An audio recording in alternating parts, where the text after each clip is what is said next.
تک की सबसे बड़ी खबर, पाक फौज के SSG कमांडोज की जानब से अफगानिस्तान में एक बड़ी कार्रवाई की गई है। इसी हवाले से मैं अहम तरीन मालूमात इस वीडियो में मैं आपके सामने शेयर करने वाला हूँ। दोस्तों, आज सुबह DGISI फैज हमीद की वज़ीर-ए-आज़म इमरान खान से हंगामी मुलाकात की खबरें सामने आई थी, जिसके बाद अब पाकिस्तान के SSG कमांडोज की अफगानिस्तान में बड़ी कार्रवाई की इतलात सामने आई हैं। इस हवाले से मीडिया का क्लिप आपको दिखाने से पहले मैं आपको बता दूं कि भारतीय खुफिया एजेंसी रॉ की जानब से जमातुल एहरार की तरबियत के लिए अफगानिस्तान में एक ट्रेनिंग कैंप खोला गया था। दोस्तों, इस कैंप की मुसद्दका इतलात मिलते ही आज पाकिस्तान ने इस कैंप के खिलाफ क्या कार्रवाई की, ये क्लिप पहले मुलाहिजा करें। को आगाह करें, पाक फौज की अफगानिस्तान में कामयाब टारगेटेड कार्रवाई। जमातुल एहरार का डिप्टी कमांडर आदिल बाचा का कैंप भी था।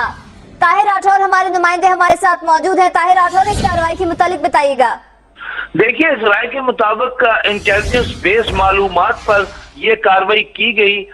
महमद एजेंसी और खैबर एजेंसी के बिल्कुल बिल मुकाबल पाक अफगान बॉर्डर पर अफगानिस्तान की साइड पे ये कैंप था।